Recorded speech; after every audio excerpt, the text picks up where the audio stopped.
Hi, this is Chris from MDPI Encyclopedia. Today we're delighted to welcome Professor Dr. John J. Clague, an Associate Editor at Quaternary, to talk to us about his research on climate and environmental change in high mountain regions. Welcome, Professor. Thank you very much. It's a pleasure to speak with you. It's great to have you. To begin, please could you share a bit about your academic background and what drew you to the field of quaternary science, particularly climate and environmental changes in high mountain regions? Well, I started my kind of career with my education, I think you could say, and I did that in California. And I was really in a geology program, not focusing very much in my undergraduate years. I went to a small liberal arts college in the Los Angeles area and then moved on to the University of California, where I did my MSc.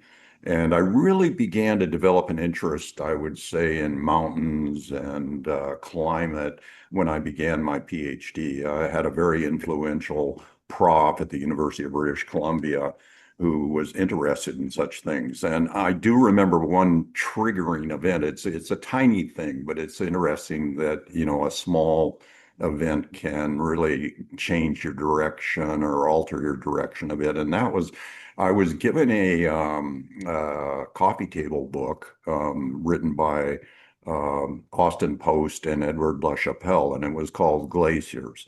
And it had a catalog of the most amazing black and white photographs. I was just awestruck by the beauty of glaciers, and that led to my interest in wanting to see glaciers in high mountains. And then I developed a broader interest in that, and it became a research passion. But I do feel that I'm interested in mountains. They're my playground, if you will. I've always had the kind of this feeling of awe when I'm in high mountains, particularly snow and glacier-clad mountains. That's very evocative, thank you.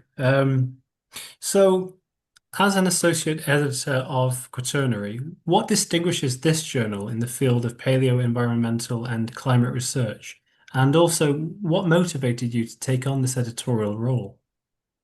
I would put context on that question by saying that the Quaternary is a not a unique, but a very interesting little piece of Earth history. It's the last about 2.5 million years. And now I know most people think of that as deep time, but in the total expanse of Earth history, that's a very small little chunk of time. But it is very interesting. It's a time when humans evolved and our species arose. It is a time of really amazing environmental change because it's a time when ice sheets formed at their peak, covering about a third of the planet's land surface and then wasting. And so there's huge interest in this as to why and how that period of time affected organisms and how it changed really the appearance of the land surface. Turning to the question, the Quaternary, the journal, is a fairly new journal in the field. There are several journals that deal with the topic of the Quaternary, but I am a big supporter of a journal that has a wide range of issues that it is willing to publish on. Many of the sort of Quaternary focused journals are a little bit siloed, I would say. They've been around for a long time. And I thought, well, here's something that I want to support. It's right in my field. It's kind of willing to publish not only on the physical science side of the Quaternary, but the human side as well. And it encourages authors from all around the world to submit their papers to the journal. I'm not saying that other journals don't, but it seems like being a new journal, it's reaching out to scientists who have an interest in this period of time and encouraging them to submit papers to the journal. So I'm a booster in a sense. It's right up my alley. It's one of my two passions, the other being natural hazards. And I'm the editor-in-chief of a journal called Natural Hazards, but I wanted to play a role in a journal that is getting on its feet and becoming more successful. Its impact is increasing, due to the contributions that a large pool of associate editor experts are making. High mountain regions are often termed sentinels of climate change. What makes these environments especially sensitive or informative for studying recent climatic shifts? I love the expression sentinels of climate change. It's great. Largely because high mountains are snow and ice clad, and glaciers are incredibly sensitive indicators of Earth's climate. They always have been. We've learned a lot about our climate of the past by studying ancient glaciers, and now we're learning more from studies of existing glaciers. And the thing that I've noticed, and many others have, is that since the beginning of the Industrial Revolution, snow and ice cover in mountains has decreased tremendously. I live and work in British Columbia, which is a mountainous province, and we've been able to show that there's about just over maybe half the ice that existed a few hundred years ago that's present in the present landscape. And you can see it. It's just so obvious if you just get into the air and look at the landscape. You can see where glaciers sat about the time of the beginning of the Industrial Revolution. We've been able to date that more precisely. And we look at them today, and they're still beautiful, but they're in a diminished state due to the warming that's occurred. And that has other consequences. It's not just glaciers, there are hydrological consequences, there are hazards that we can explore. But they are wonderful sentinels. I would also say there's another metaphor, and that's canaries in a mine, because we are facing this crisis of climate change. And studies of glacier by scientists, social scientists, as well as physical scientists, are telling us that yes, climate change, well, climate warming on a global scale is having a huge impact, and we see it not best, but we see it quite clearly in mountain environments. Absolutely. Well, continuing in that vein, um, glacier retreat and permafrost degradation are critical issues in high mountains. So, could you discuss some of the key findings or trends observed in these systems over the past few decades? Yeah, there's been a huge amount of research not only in mountains but on the big ice sheets too, and I won't get into that. It's a whole topic unto itself, but it does deal with ice. But again, given the kind of iconic importance of glaciers in high mountains to people. Their loss is having big impacts, and scientists are able to document that in terms of the ecological effects and the hydrological effects and the hazards that are emerging. We had a great example of that about a month ago in Switzerland, where a glacier collapsed, a wasting glacier collapsed above a Swiss village, due in part to landsliding onto the toe of the glacier and just caused it to collapse. And we had this very large avalanche of debris and ice down into the valley below that destroyed the town of Blatton. Amazingly, there was only one person who lost their life. Had they not evacuated the town due to the work that scientists had done to document that a tragedy like this could happen, there would have been a huge loss of life. So that's an example of the hazards, the fact that scientists are now able to document what's happening with glaciers and the slopes that they rest on that can often be unstable. But in addition, and a little bit outside my area of expertise, there are ecological effects because, of course, when you warm mountains, and we're seeing this tremendous warming in our high mountains, you are impacting the plants and animals that are well adapted to a cold environment. So, for example, um, we're seeing certain tree species that are struggling under a warming climate, and they essentially are adjusting by moving higher up on the slopes that formerly were colder. They adapt to that situation, but they're becoming isolated in these little uh, areas that are increasingly becoming too warm for them.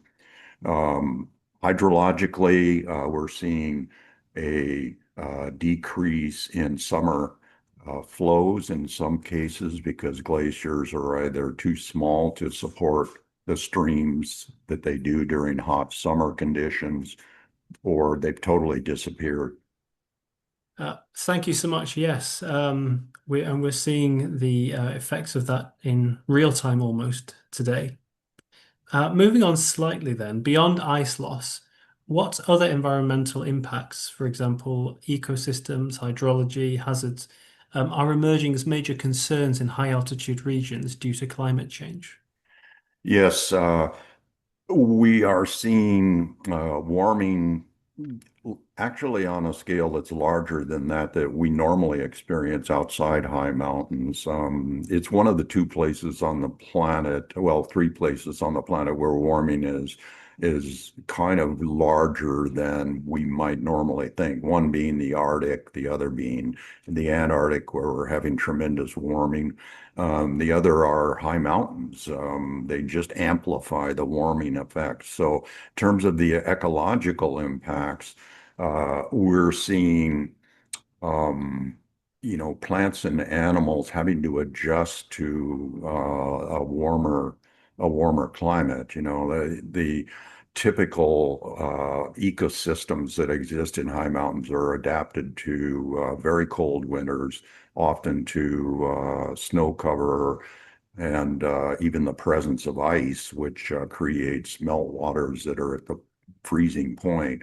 And when you remove the glacier ice from that scenario, you end up with organisms that actually are unable or have difficulty adjusting. It disrupts, tears the whole ecosystem of these unique alpine environments. And there are tree species that are adapted to the tree line in high mountains that basically are struggling as species to exist in those little fortresses at high elevation that are becoming too warm for them. So there are these kind of, I would say, underappreciated impacts on ecosystems. Unique ecosystems are part of the Earth story of plants and animals and how they adjust to their environments. And we are pushing them hard in many places because snow lines are rising. We're not getting the melt that we used to get associated with snowpacks. The seasonality of events in high mountains is changing.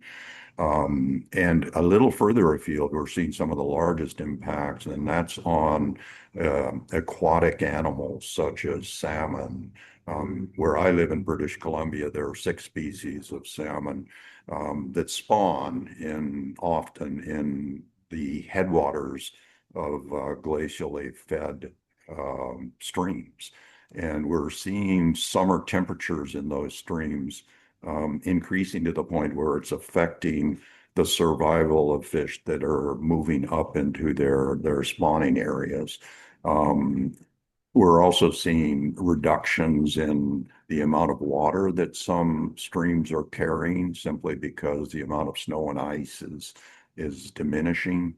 And that's certainly going to become an increasing problem down the road. And then in terms of hazards, well, we're seeing a very interesting uh, kind of instability that's occurring on mountain slopes that are thawing, where the alpine permafrost is thawing, reducing the stability of the mountain slopes, and also where glaciers have retreated up unstable slopes, and those slopes are failing. And on the topic of observations, paleoclimate records from ice cores, tree rings, or lake sediments are vital for contextualizing current changes. How has quaternary science helped distinguish natural variability from anthropogenic influences in high mountains? Yeah, that's, in my view, an important contribution that quaternary science is making is providing the database that shows whether natural climate change is implicated in what we're seeing today. And we have produced this tremendous paleo record of past climates, past environments. You mentioned a few of the archives that record that. They're ice cores from not only mountain glaciers, but actually more importantly from the big ice sheets. There are tree ring records. Trees are very sensitive to climate, and their rings record past uh, kind of climatic conditions. Sediment cores, they retain or they contain uh, fossils, particularly microfossils that tell us what past climate was. So why is this important? It's kind of the context that we look at what's happening today or over the past period of um, kind of, the huge growth in human population and in the Industrial Revolution.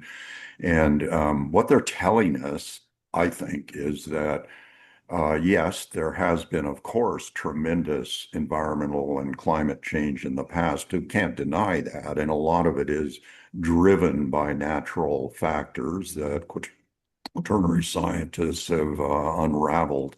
But what we're seeing today is changes that are occurring on timescales that we have not seen in the past. And when we look at the paleo records, we talk about changes that play out over hundreds or thousands of years. And what we're seeing today is huge changes on the scale of a human lifetime, really. We're seeing warming that's occurring dramatically, bringing us up to a climatic state that we haven't seen for 10,000 years. We're seeing that play out over a century. We're seeing the impacts of that in terms of our glaciers, particularly, and we can document that unprecedented in the last 10,000 years of post-glacial time.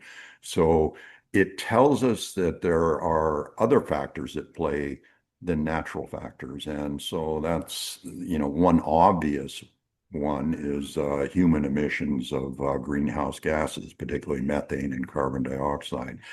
And it's why the scientific community recognizes that no, you can't just explain everything due to natural causes. Um, Admittedly, that these are important, but they're being overwhelmed by our own activity, by our own behavior in terms of altering the atmosphere. And it also provides us with the context for looking at extreme events. We know from historical and prehistorical records that extreme events have occurred, but how likely are some of the big events that we're seeing now, the big climate disasters, due solely to natural causes? And we can attribute a portion of the impact of those extreme events to the greenhouse gas issue. So my kind of overall reaction is that um, this is very important is to provide this context for what's happening today. Otherwise, you're kind of looking at the problem that exists today in a vacuum. You don't have any platform on which to judge whether it's unusual or not. And we know it's unusual, and in spite of people who might argue otherwise, we're heading down the wrong path because we are just entering really this period of climate warming, and it's given the trends that we can see in terms of human behavior, it's not going to get any better. So you have to worry about things like sea level rise, drought, extreme heat, wildfires. We're seeing, for example, it's like the earth is burning up with all the fires that exist, the extreme fires that are difficult to control. And I think it allows scientists to make a stronger case for the need to um, change behavior. Admittedly, this is almost less a scientific issue today than a social, economic, political issue. But, kind of ultimately change will happen, and it will be driven in part by what we know about past climates and the present evolving climate. And on the topic you described, and also picking up on something you mentioned earlier, rare events like catastrophic rock avalanches or glacial lake outburst floods pose significant risks in warming mountains. How is quaternary research improving our understanding and preparedness for such low frequency, high impact hazards? Yeah. The big impact events, such as the Blatten area landslide, are difficult to predict. But we can um, kind of maybe limit the search a bit, uh, find the needles in the haystack in terms of where we are going to experience problems by monitoring slopes that we recognize are unstable, and providing, kind of recommendations for how to deal with that, whether, a landslide is going to be so large, as in the case of the Blatten event, that we really need to relocate populations. That certainly was the kind of conclusion in that particular event. You can't rebuild at that site, it's too dangerous. But to identify where they might occur, and I know I'm kind of harping a bit on this Blatten event, but they did recognize that there was an imminent a threat, and the town was evacuated. That's really kind of unusual, and I think it shows that Swiss quaternary scientists are right on top of things. They're leaders in terms of recognizing where there might be problems, and the European Alps are experiencing this very rapid deglaciation where these problems are becoming obvious.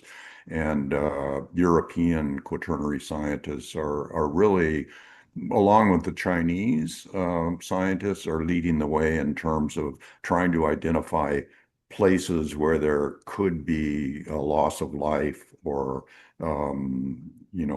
impacts on important infrastructure where we need either to step back and say, well, we don't want to put people in those paths, or have some sort of remedial measures. And it's possible for small landslides to engineer defenses that will protect people, and they do that in the Alps, and we do it in all jurisdictions, really, protecting highways from debris flows or extreme floods.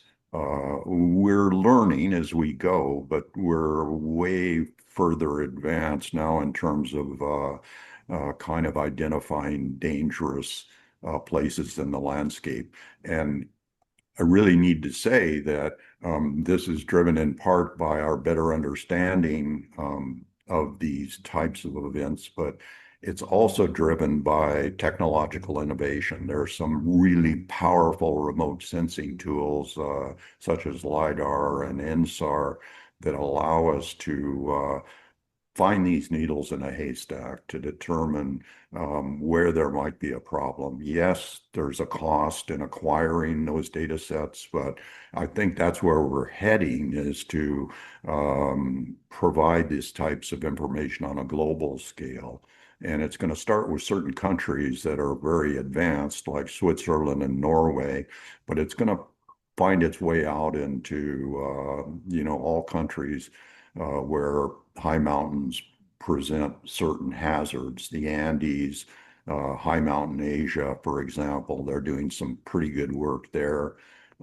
So that's the way I see it evolving is that we're going to develop better safety protocols for where we allow development to occur, and where we kind of are saying to people, well, your community's at very high risk.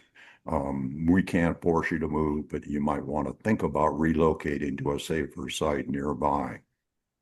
So, finally, then, looking ahead, what key research gaps or collaborative efforts are needed to better predict and mitigate the impacts of climate change in high mountain systems? From a quaternary science point of view, I think we need to um, kind of focus on cooperating or collaborating with social scientists in terms of breaking down the barriers that prevent people from making wise decisions. My own view is that the physical science, the hard science, understanding of many of these processes is well advanced. We need to pinpoint places in the landscape where there are problems, but along with that, we need to engage decision makers, hopefully politicians, but certainly local decision makers in discussions about safety and hazard.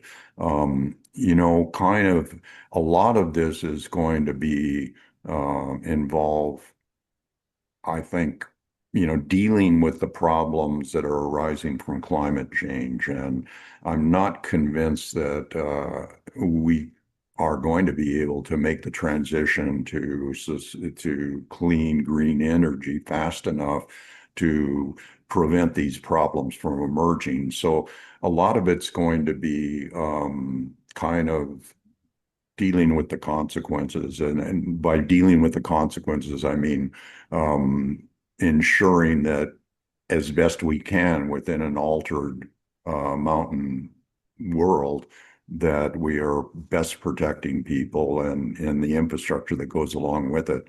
And, inevitably there's going to be disasters that occur. I mean, you can't totally provide 100% you get kind of protection of people and property, but we can minimize that in a changing world. And I think we kind of need to look at what the end state is if we continue along the path that we're walking.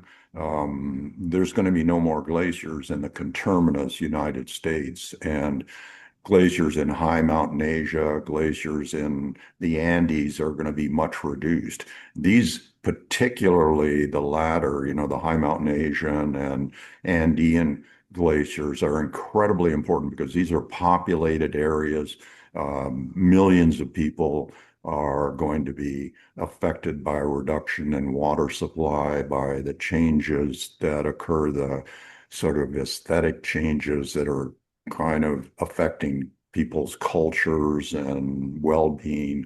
They're going to be impacted by this. And so there has to be engagement of social scientists, not just physical scientists, in addressing these issues. And so I think that we're going to see increasingly, and it does exist now, but it needs to be amped up, is the cooperation, collaboration of scientists in the hard sciences and in the humanist, social scientist side of things. And rather than, kind of having these researchers more or less siloed, as is really the common case, where they're not avoiding one another, they just don't talk to each other, and they need to talk to the decision makers. Some are, but I would say they're in a minority now among, particularly the hard science community. And they need to talk to engineers too, because engineers are going to help us deal with some of the hazards. And so there's a field called geologic engineering, and that kind of bridges the two fields of earth science and civil engineering. We need to kind of ensure that they're talking to the right people as well, and in the kind of social science community. Thank you. Well, thank you so much for sharing your insights with us today, Professor Clague. It was an absolute pleasure speaking with you. No, I'm great. Well, thank you for taking the time, and I hope it works out. It will. Thank you so much. Okay, bye for now.